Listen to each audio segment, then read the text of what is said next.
Que tu palabra sea para redimir, Señor, como dice tu palabra, Señor. Que tu palabra llegue a cada uno de nuestros corazones, Señor. Que sea clara, Señor. Que llegue hasta lo más profundo de nuestro ser, Señor. Y que al finalizar, Señor, sea puesta por obra, Señor. Tú habitas aquí en medio de nosotros, como dice tu palabra, mi Dios. Y en esta tarde, Señor, yo te pido que tú, Señor, estés en medio de esta alabanza, en medio de esta enseñanza, mi Dios. Glorifícate, Señor, en esta tarde. En el nombre de Cristo Jesús. Amén y amén. Amén. Si gusta tomar asiento, hermano.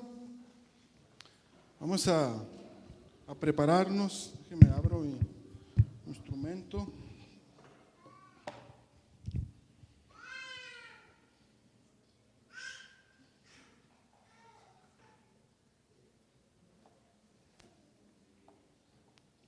Aquí lo tengo.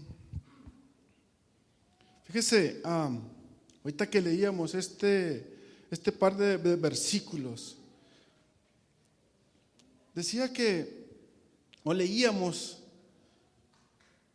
que por la sangre de nuestro Señor Jesucristo hemos sido redimidos para nuestro Dios. Hemos sido lavados con su sangre, hemos sido comprados de nuevo por ese sacrificio. Amén. Y decía ahí en ese versículo que gracias a ese sacrificio, gracias a que hemos sido redimidos por esa sangre preciosa, nos dieron un título diferente. Nos dieron un título como hijos de Dios, como redimidos. Amén. Nos llamaron reyes y sacerdotes para Dios. Amén. Y luego dice la Escritura y finaliza ahí ese versículo, dice, para que reinemos sobre la tierra. Amén. Fíjese, yo le puse por título a esta predicación, ejerciendo la posición de reino. Porque tenemos que ejercer, tenemos que actuar la palabra, tenemos que llevarla por obra. O sea, la podemos, mire, yo he leído este versículo muchas veces, tal vez sin tener conciencia, es uno de mis favoritos, porque lo he leído, lo he estudiado y lo he predicado muchas veces. Y muchas veces he estado sentado ahí como ustedes y me lo han predicado y me lo han predicado y lo he absorbido y lo he escuchado. Pero realmente estamos ejerciendo el título que Dios con su sangre nos ha otorgado. Realmente estamos tomando la posición de rey y de sacerdote. Fíjese, ahí donde está sentado, quiero que repita conmigo estas palabras de lo que acabamos de leer. Diga, Señor Jesús, por tu sangre he sido redimido, pero para Dios. Y nos has hecho reyes y sacerdotes. Y reinaremos sobre la tierra. Amén. Es un placer, hermanos, saludarles. Gracias al hermano Elí por la invitación de compartir el día de hoy. Gracias a la hermana Mariquita que pues, nos abre las puertas de su casa, ¿verdad? Mire, para mí es un placer muy grande estar aquí en la casa que me vio nacer. Estar en la casa donde Dios habló a mi corazón hace poquito más de 10 años. Y estar en la casa donde Dios me rescató, donde Dios cambió mi vida, donde hubo un antes y un después de yo aceptar a mi Dios. Amén. Por eso doy esas gracias a Dios, al hermano Elías, a la hermana Maniquita y a cada uno de ustedes que el día de hoy está aquí escuchando. Amén. Que se dieron pues el tiempo de venir. ¿Sí? Fíjese, el tipo de predicación que tenemos hoy es un poco diferente. No es tanto de exhortarle a usted, no es tanto de convencerlo de algo, no es tanto de un ideal, de fijar, ¿sí? Simplemente la palabra que Dios puso en mi corazón es sobre una experiencia propia, sobre una reflexión que tuve en uno de mis asignaciones en mi trabajo, donde yo vi cómo alguien tomó la posición de rey y de sacerdote. Y yo decía, déjenme les platico, ¿verdad? Fíjese que no quiero sonar como el yo. He visto muchos predicadores que se paran aquí en el púlpito y empiezan a decir, es que yo recibí esto, es que yo aquello. No quiero sonar así, hermanos, pero es una predicación de una experiencia que tuve y por eso a lo mejor voy a estar hablando un poquito de mí, pero no es la intención, sino de compartir cómo vi a alguien que ejerció su posición de rey y de sacerdote en esta tierra para reinar en esta época. ¿Sí? Fíjese, a finales del año pasado me tocó visitar 3 países de Centroamérica en una asignación de trabajo. Fui a Guatemala, fui a Nicaragua y fui a la República del Salvador. Y me encontré con una realidad diferente en uno de estos países a las que previamente había visitado. Yo ya había visitado Nicaragua varias veces, había visitado El Salvador varias veces, Guatemala era la primera vez que lo visitaba. Nicaragua me pareció un país un poco igual que otras veces, más triste la gente, un poco inconforme con su gobierno, un gobierno que oprime a las personas, un gobierno que racionaliza la comida. Nos visitó ahí en Juárez un compañero de Nicaragua y me preguntaba, oye, dice, ¿y ustedes tienen seguro social? ¿Sí?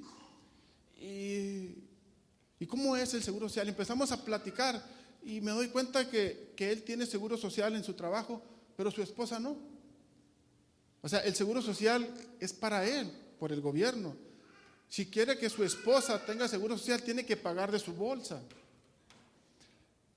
Sus hijos hasta los 15 años tienen seguridad social, de ahí para allá no. Entonces fui en esta asignación de trabajo a un país donde pues vi la gente en esta situación en su país. Estuve en Guatemala, básicamente la misma condición, ¿sí? Su gobierno se preocupa por ellos. Pero fíjese, cuando llegué a El Salvador, encontré un cambio enorme, un cambio de 180 grados. Y le digo 180 porque cambió totalmente este país a como yo lo había visitado. Cuando yo llegaba a este país, iba una camioneta por mí, con vidrios oscuros, con seguridad, me escoltaban al hotel. Yo tenía que ir a trabajar allá, casi nunca le comenté a mi esposa de las condiciones de seguridad que ahí se vivían para no preocuparla, pero pues tenía que ir a trabajar, pero sí iba muy resguardado, muchas veces en vehículos pues, muy protegidos. Y así era como yo me movía. Cuando iba, las recomendaciones del equipo de seguridad era: no te pongas tenis Adidas, porque significa que perteneces a una pandilla X. La Mara Salvatrucha usa los Adidas, no te los pongas porque te confunden. No te pongas el Nike porque eres de la MS. O sea, pues ¿a dónde iba? Y luego llegaba a la entrada de la maquiladora y te registran y está el guardia con una escopeta se ve así los cañones, ¿verdad? No sé qué calibre es. Usted va aquí a la maquiladora y no ves una escopeta. Entonces, es una condición que yo estaba acostumbrado a ver. Pero ahora que fui, una condición totalmente diferente. Antes yo no podía salir a comprar a la tienda nada, me tenían prohibido salir del hotel a comprar algo. Era hotel, trabajo, aeropuerto y ya. Ahora que fui, llegué al aeropuerto y no fueron por mí. Fue un taxi contratado por la compañía y con un letrerito ahí, Javier Esquivel, y yo. ¿Qué pasó? O sea, no, me mandaron por usted. Bueno, y ya me llevaron hacia la ciudad donde está la maquiladora. Y yo llevaba mis tenis ahí en la maleta muy escondidos, pues para hacer ejercicio ahí en la caminadora. Y sin embargo, pude salir a caminar en el hotel donde me quedé porque había mucha gente caminando. Entonces yo la primera noche, me acuerdo que estaba hablando con mi esposa por videoconferencia y yo en la caminadora, y sí, ¿cómo estás? Bien. Pues yo no salí, pero ahí yo vi en ventanal y yo veía gente caminando. La mañana siguiente, temprano, duré un fin de semana ahí, pues ya caminé ahí afuera del hotel sin problema. Durante este tiempo yo vi que ya no había guardias armados en los negocios. Pero ¿qué pasó? ¿Por qué el cambio en ese país? Y curioso como mexicano que soy, ¿verdad? Empecé a preguntar, empecé a investigar, empecé a meterme a las redes sociales a ver qué estaba pasando. Sí, y me encontré que hay una persona en ese país, y no vengo a hablarles de política, ni vengo a convencerlos de ideales, ni nada. Me encontré que hay una persona del que toda la gente habla en ese país. Toda la gente con la que yo trabajo hablaba de él positivamente. Las noticias hablaban de esta persona, de cómo El Salvador, la República del Salvador, es el país más seguro de Latinoamérica. El más seguro cuando era el más peligroso. Ustedes han oído hablar de las pandillas Mara Salvatrucha y la MS. Son unas pandillas que nacieron en California y tienen su casa en El Salvador, y ahí son mafias muy grandes. Pero eso era lo que lo hacía peligroso. Y ahora este país es el más seguro, ¿sí? Entonces empecé a investigar y encontré a la persona responsable del cambio de un país completo. ¿Sí? Una persona que aceptó a Dios como su Salvador, que creyó que Él era el rey y sacerdote de su pueblo y que tenía que trabajar por ellos. ¿Sí? Esta persona, cuando empecé yo a investigar, porque me llamó la atención, me di cuenta que cuando él lo ungieron como presidente de la República de El Salvador, no le habló a un sacerdote, le habló a un predicador para que orara por él en la toma de posesión. Predicador famoso que muchos hemos escuchado, Dante Gebel.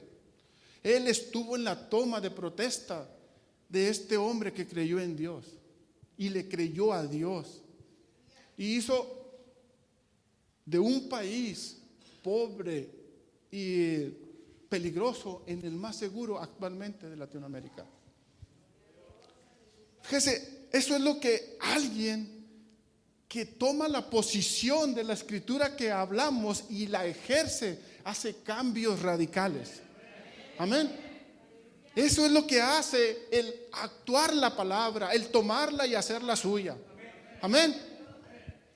Si me quieres poner el video, tengo un video de 3 minutos, tal vez menos, tal vez no se alcance a ver, pero póngale atención a lo que este presidente habla. Esa bendición todavía está en El Salvador y no se va a ir.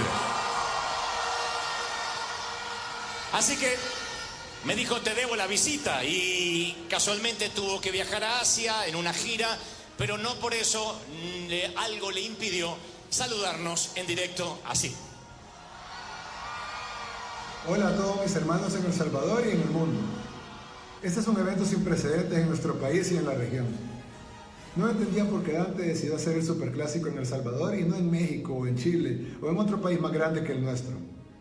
Le iba a preguntar a mi amigo Dante cuando lo viera personalmente, pero luego me puse a pensar que no necesito preguntarle a Dante por qué decidió hacerlo en El Salvador. Porque no fue Dante quien decidió hacerlo en nuestro país, fue Dios. Dios decidió que el superclásico de Dante fuera en El Salvador.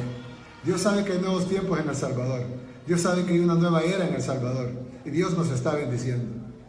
Así que, amigo Dante, ya no te voy a hacer esa pregunta. Solo quiero decirte gracias.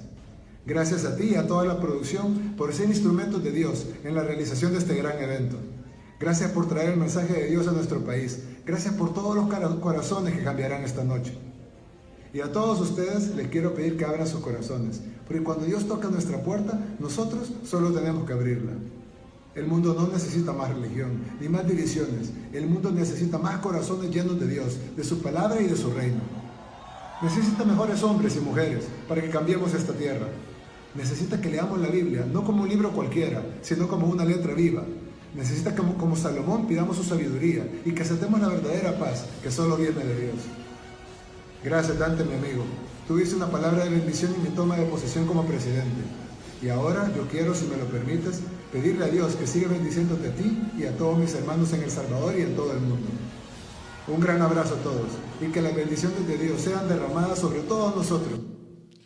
Amén, hermanos. Este es Nayib Bukele, presidente de El Salvador. Usted lo oyó hablar en un evento cristiano. Imagínese tener un presidente como ese en Casagrandes, que tenga temor de Dios. Imagínese tener un presidente que tenga temor de Dios a cargo de este país, a cargo de esta nación, a cargo de este estado, a cargo. Las cosas cambiarían, porque tomarían la posición de reino que Dios nos ha dado. Amén. Entonces, fíjese, pero tenemos que empezar a actuar esta palabra. Hace menos de un mes, una hermana en Cristo, compañera de trabajo, me comentó, me dijo, oiga, a mi hijo lo fueron seleccionados sus compañeros para que fuera el presidente de alumnos. Y le dije, no te metas en eso, es mucha responsabilidad. Pero Dios está preparando a un jovencito para que empiece a tomar posición y nosotros mismos los truncamos. Amén. Fíjese cómo nosotros, desde que sin conocer que ellos tienen que prepararse, porque un día esos hijos, esos niños, esos que están en la escuela dominical, un día van a ser los próximos presidentes de este pueblo, van a ser los próximos jueces, van a ser los próximos abogados, van a ser los próximos predicadores de su palabra. Pero tenemos que actuar y ejercer la palabra de Dios, como lo dice la Escritura. Entonces, también tengo otro ejemplo en un congreso de mujeres en la iglesia que tuvimos en Juárez. Le dice el pastor a una de las hermanas, hermana, prepárese porque usted va a abrir el evento. No estoy preparada, yo me pongo nerviosa con el micrófono. No, tenemos que ejercer esa palabra de reino. Tenemos que tomar nuestra posición como hijo de Dios. Amén. Viene una hermana en la iglesia y me dice: hermano, ore por él porque necesita sanidad. Y me quedo yo: vamos a orar. ¿Por qué esta hermana no tomó la posición de reina y dijo: yo oro por usted? No, muchas veces delegamos la posición que Dios nos dio y después estamos reclamando por qué estamos en una condición diferente. Amén. No sé si me estoy explicando, hermanos. Amén. Por eso quiero darle algunas lecturas de lo que dice nuestro manual de vida, de quién es usted en Cristo Jesús. Amén. No me voy a ir escritura por escritura, pero en Jeremías 1:5 dice que Él nos conoció desde antes que nos formásemos. Él nos escogió, pero nosotros nos resistimos a ser escogidos por Él. Amén. Dice la escritura en Romanos 8:37 que somos más que vencedores en Cristo Jesús. Somos, o sea, ya ni siquiera tenemos que ir a pelear la batalla, porque ya vencimos. Sentados ahí donde estamos, hemos vencido a través de Él, que dio su vida por nosotros. Pero todavía, conociendo la escritura, nos sentimos derrotados. Llega una enfermedad y ya estoy derrotado. Me voy a morir. ¿Qué voy a hacer? Pero la escritura dice: tú eres más que vencedor en Cristo Jesús. Pero se nos olvida ejercer la palabra. Se nos olvida que yo no escogí a Jesús, solamente lo confesé con mi boca. Él me escogió a mí. Amén. También dice que somos hijos de Él. Ahorita entonado en el canto que somos el pueblo de Dios, somos hijos de Dios. Ya no somos una creación. Y cuando somos hijos de Dios, tenemos derecho a la herencia. Somos coherederos con Cristo Jesús de todo, del reino, de lo que está en esta tierra, de todo. Pero llega la prueba y parece que se nos borran así en la cabeza la escritura. En la prueba nos la borran. No, tú no eres hijo de Dios. No, tú no eres escogido, no eres coheredero, no eres más que vencedor.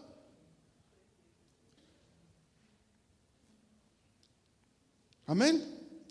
Y como leímos en la palabra, en la escritura, por la sangre de nuestro Señor Jesucristo hemos sido redimidos para nuestro Dios. Pues nos hemos ganado gratis el título de reyes y sacerdotes. Y tenemos que ejercerlo, tenemos que cambiarlo. Yo hace 10, 11 años, cuando acepté, yo recuerdo que fue por este lugar y cada vez que lo predico aquí me paro. Cuando yo acepté a Jesús como mi Salvador. Pero yo llegué aquí sin una identidad. Yo llegué en una condición de mentira. Yo vivía en una mentira. Yo llegué en una condición deplorable. Y cuando Dios lavó mis pecados y me perdonó, cambió a una posición diferente, a hijo de Dios, a rey, a sacerdote. Pero yo no la dejé. Dios me cambió, Dios me lavó, Dios agarró mis pecados y los echó al fondo del mar. Pero yo permanecía aquí en la condición pasada. Yo no podía cambiar, no podía borrar de mi mente todo lo que había hecho. Y me llevó un proceso, cambiar. Porque la posición que Dios me dio, yo no quería cambiarla por mi condición en la que llegué. Fíjese, gracias a esa nueva posición, yo fui ascendido en mi trabajo, yo fui remunerado mejor, porque Dios vio que yo estaba haciendo las cosas diferentes. Y he hablado con mi esposa esto, que desde ese día hacia acá, Dios nos ha bendecido económicamente mucho. Pero yo seguía en mi condición, porque mis hijos me decían: papá, quiero este juguete. No, no hay dinero. Y sí tenía, pero mi condición era de decir: no tengo, porque antes no tenía. Y ahora decía a mis hijos: ay, quiero este juguete. Ellos no necesitaban el juguete porque tienen otro igual. Pero mi respuesta en automático era: es que no tengo dinero. Cuando la respuesta es: no necesitas ese juguete, mejor te compro esto, o mejor gánatelo de esta manera. Pero no, mi condición pasada me decía: no tengo dinero. Y así no cambiamos las condiciones que tenemos. Amén. Entonces, después de estas escrituras que te he leído, creo que es claro cuál es tu posición en el reino. Amén. Es clara la posición que tenemos cuando abrimos nuestras manos y aceptamos a Dios, a Jesús como nuestro Salvador. Cuando aceptamos que esa sangre se derramó por ti y por mí. Amén. Esa es la posición. Pero tenemos que dejar la condición que tenemos. Tal vez tu condición aún no refleja la voluntad de Dios. Pero eso no significa que no tengas que ejercer la posición de hijo de Dios. Amén. Si estás en un lugar y hay una adversidad, no, es una injusticia. Hombre, si estás en una fila y alguien se te mete y otro, y por dinero le dan al otro para que pase primero, y te quedas así serio. No, ejerce tu posición de hijo de Dios. Y yo voy primero, porque yo llegué primero, porque soy hijo de Dios y me debes un respeto. Pero nos quedamos callados y nos hacemos hacia abajo, nos hacemos chiquitos, parecemos que no somos hijos del rey. Amén. Tal vez tu condición aún sea de esclavo. Tal vez aún estés atado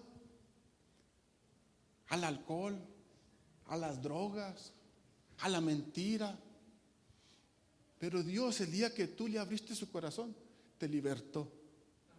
Esa es tu posición nueva, libre. Eres libre, pero ejerce la libertad. Hay un estudio que hicieron hace muchos años de una cárcel que había muchos reos que tenían años y los sacaron a la libertad, los perdonaron, los indultaron y no supieron ejercer su libertad. Tuvieron y pidieron que los regresaran a la cárcel. Muchas veces pasa así con el pueblo de Dios, que Dios nos da la libertad y nos quedamos atados.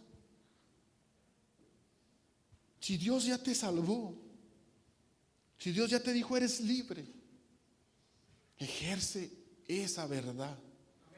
Amén. Hay un proceso que hay que pasar. Sí, es cierto.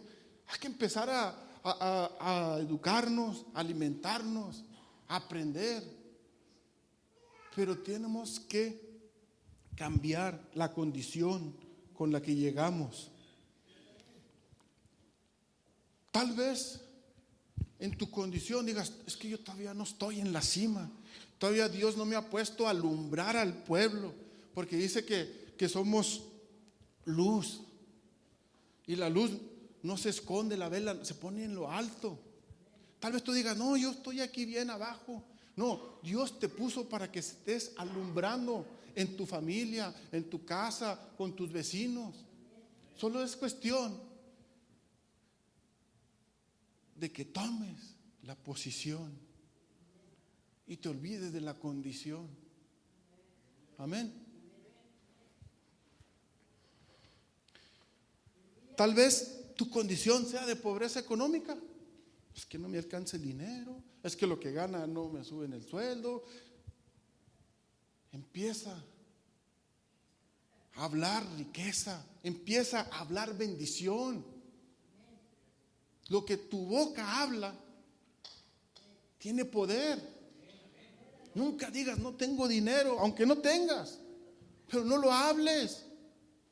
Ahorita de momento ando falto, pero mañana se me viene la bendición. No sé cuál es tu condición actual, pero tu posición es diferente cuando eres el hijo del dueño del oro y de la plata. Amén.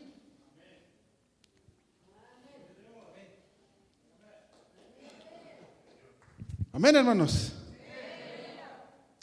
Ya casi termino. Fíjese, si quieren ir pasando los músicos, porque si quieren ir pasando, yo ahorita